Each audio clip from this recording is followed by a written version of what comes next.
Bismillahirrahmanirrahim. Assalamu alaikum dear student. I am Amreen Ibrar. Our topic is symmetry.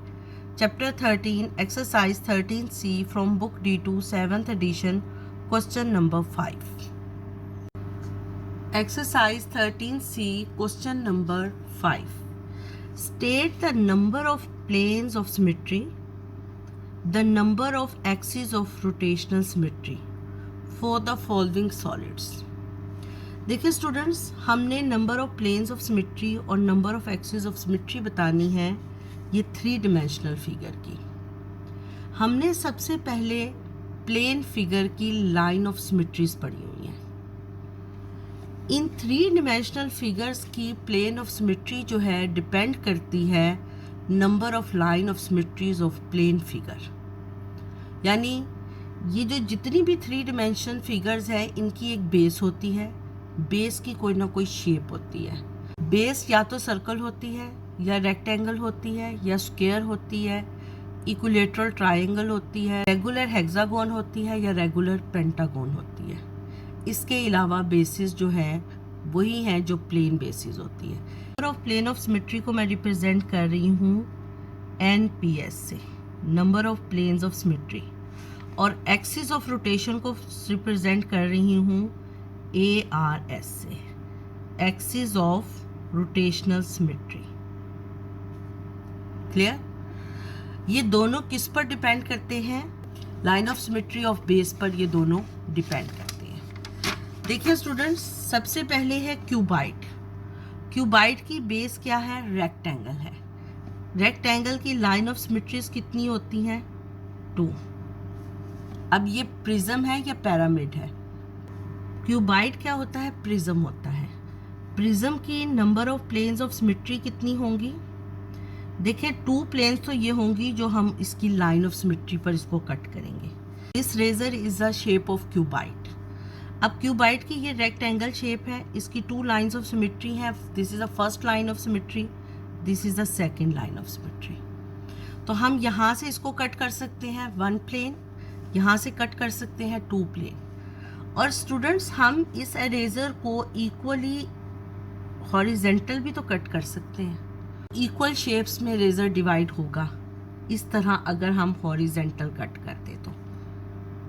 Clear? It's mean कि जब भी prism होगा, line of symmetry 2 है तो number of planes कितनी होंगी? 3, 1 ज़्यादा होगी।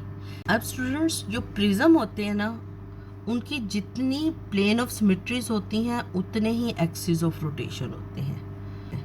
तो एक्सिस ऑफ रोटेशनल सिमेट्री क्या हो गए? 3 हो गए। क्लियर? अब इसी तरह एक और प्रिज्म देखें, right prism with equilateral triangle. अब देखें, इक्विलेटरल ट्रायंगल है, line of symmetry of equilateral triangle क्या होता है? 3। अब प्रिज्म है तो इसके number of planes of symmetry क्या होंगे? 4।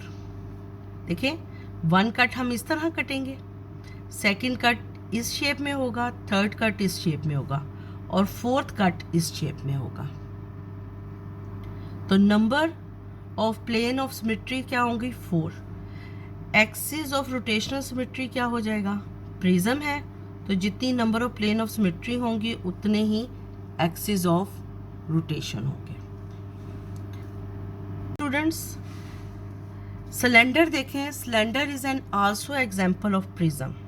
राइट सर्कुलर सिलेंडर है, इसकी बेस क्या है? सर्कल है। Line of symmetry of circle क्या होता है? Line of symmetries of circles क्या है? इनफिनाइट। तो plane of symmetry, numbers of plane of symmetry क्या होंगे? देखिए इनफिनाइट में अगर हम +1 कर दें तो भी तो इनफिनाइट ही रहेगा। Number of planes of symmetry क्या हो गई? वो भी इनफिनाइट हो गई। Similarly axis of rotational symmetry क्या हो गया? वो भी इनफिनाइट हो गया। क्लियर? जब भी हम प्रिज्म लेंगे तो प्रिज्म में जितनी नंबर ऑफ प्लेन्स होंगी उतनी ही एक्सिस ऑफ रोटेशन होंगे। शेप क्या है? स्फीयर है। देखिए स्टूडेंट्स, जब हम सर्कल को हाइट देते हैं 2 सर्कल्स को ज्वाइन करें फुटबॉल की तरह, और जब आप उसमें हवा भरते हैं तो वो सर्कल क्या बन जाता है, सफ़ेयर बन जाता है। ठीक है, तो इट्स मीन कि सफ़ेयर किस बेस से स्टार्ट होता है, सर्कल बेस से। तो line of symmetry of circle, line of symmetry of circle क्या है, वो इन्फिनाइट है। लाइन ऑफ सिमेट्री क्या होगा, वो भी इन्फिनाइट होगा। और एक्सिस ऑफ रोटेशनल सिमेट्री भी क्या होगा, वो भी इन्फिनाइट होगा। क्लियर?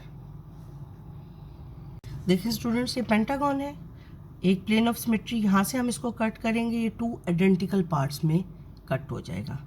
प्लेन ऑफ सिमेट्री का मीन्स कि मिरर इमेज होना चाहिए फिगर का। फिर हम इसको यहाँ से कट करेंगे, एक ये प्लेन ऑफ सिमेट्री हो जाएगी। प्लेन ऑफ सिमेट्री मीन ये वर्टिकल फॉर्म में है, जैसे ये स्केल है, स्केल आप समझिए प्लेन ऑफ सिमेट्री है। ये इस तरह इसको अप से लो कट कर देगा ऐसे। फिर सेकंड प्लेन ऑफ सिमेट्री क्या हो जाएगी, ये वाली। क्लियर? इस तरह इसकी 5 लाइन ऑफ सिमेट्रीज हैं। इसकी लाइन ऑफ सिमेट्रीज कितनी है, बेस की 5 है। Numbers of plane of symmetry कितनी हो जाएंगी, वो 1 ज़्यादा होगी। देखिए प्रिज्म है, बेस के अकॉर्डिंग प्लेन्स आ गई और एक ये हॉरिजेंटल कट आ गया, तो ये कितनी हो जाएंगी, 6। और number of axis of rotation, axis of rotation कितने हो जाएंगे, रोटेशनल सिमेट्री, वो भी हमारे पास 6 हो जाएंगे। प्रिज्म में जितनी नंबर ऑफ प्लेन्स होती हैं उतने ही नंबर ऑफ एक्सिस होती हैं। तो स्टूडेंट्स, इसमें बेसिक क्या है कि आपने line of symmetry of the figures याद रखनी है। Clear? Cube is also example of prism, लेकिन ये स्पेशल टाइप है। क्यों? अब देखें इसकी लाइन ऑफ सिमेट्रीज कितनी होती हैं। लाइन ऑफ सिमेट्रीज होती हैं 4, लेकिन number of plane of symmetry 4 नहीं होती, 5 भी नहीं होती, लेकिन number of plane of symmetries 5 नहीं होती। देखिए 4 तो अकॉर्डिंग टू बेस हो गया, 1, 2 और डायगनली, ये डायगनली कट होगी। ठीक है, 4 ये हो गया, 1 हॉरिजेंटली कट हो गई, ये 1 हॉरिजेंटली कट हो गई। लेकिन स्टूडेंट्स देखें, ये स्लैंट में भी अगर मैं इस तरह काटूं, यानी इसके एज से इसके एज तक ये स्केल रखूं, ये हो गई स्लैंट प्लेन ऑफ सिमेट्री। अभी तक हमने जितनी फिगर्स पढ़ी हैं उनपे स्लैंट प्लेन ऑफ सिमेट्री नहीं है। क्यों? कि स्लैंट प्लेन ऑफ सिमेट्री जो है वो फिगर को 2 आइडेंटिकल पार्ट्स में नहीं कट करती। ये देखिए, अगर मैं स्लैंट प्लेन ऑफ सिमेट्री रखती हूँ तो ये 2 आइडेंटिकल पार्ट्स हैं और मिरर इमेज है। ठीक है, तो इसकी 4 जो है स्लैंट लाइन ऑफ सिमेट्रीज होती है। फर्स्ट इस एज को इस एज से ज्वाइन करें, अपर एज को लोअर एज से, फिर इस एज को, ये देखें, ये सेकंड इस एज को इस एज से ज्वाइन करें, ये प्लेन ऑफ सिमेट्री बन जाएगा। इस एज को इस एज से ज्वाइन करें, दिस प्लेन ऑफ सिमेट्री, और इस एज को इस एज के साथ ज्वाइन करें। तो क्यूब में 4 स्लैंट प्लेन ऑफ सिमेट्रीज भी होती हैं। अभी तक हमने जितना पढ़ा था, vertical plane of symmetry, horizontal plane of symmetry, और अब हम क्या पढ़ रहे हैं, स्लैंट प्लेन ऑफ सिमेट्री। तो स्क्वायर में कितनी लाइन ऑफ सिमेट्रीज होती हैं, क्यूब में अब कितनी प्लेन ऑफ सिमेट्रीज हो गई, 4 according to base, 1 horizontal cut, और 4 क्या हो जाएंगी, ये slant cut, slant cut of a square. इस तरह स्लैंट कट करें, इस एज को इस एज के तक कट करें, फिर इस एज को इस एज तक कट करें, फिर इस एज को इस एज तक, और इस एज को इस एज तक। तो 4 स्लैंट प्लेन ऑफ सिमेट्रीज होंगी। तो टोटल प्लेन ऑफ सिमेट्रीज कितनी हो गई, 9। देखिए, ये पेंसिल को अगर हम इस वर्टेक्स से अंदर पास करें और इस वर्टेक्स से निकालें, तो this is the axis of rotational symmetry of a cube. Similarly इस वर्टेक्स से अगर हम पास करें तो वो इस वर्टेक्स से निकलेगा। इस वर्टेक्स से पास करेंगे तो इस वर्टेक्स से ऐसे एक्सिस निकलेगा। तो 9 axis of rotation according to number of planes and 4 axis of rotation is vertex to vertex. तो कितने एक्सिस ऑफ रोटेशनल सिमेट्री हो गए? 13।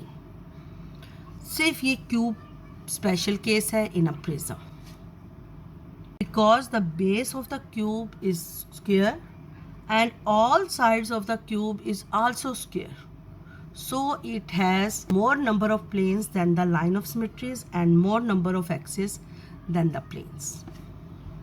देखें स्टूडेंट्स, हमने प्रिज्म में पढ़ा कि बेस की हमने लाइन ऑफ सिमेट्रीज फाइंड करनी है, वो फाइंड कर ली।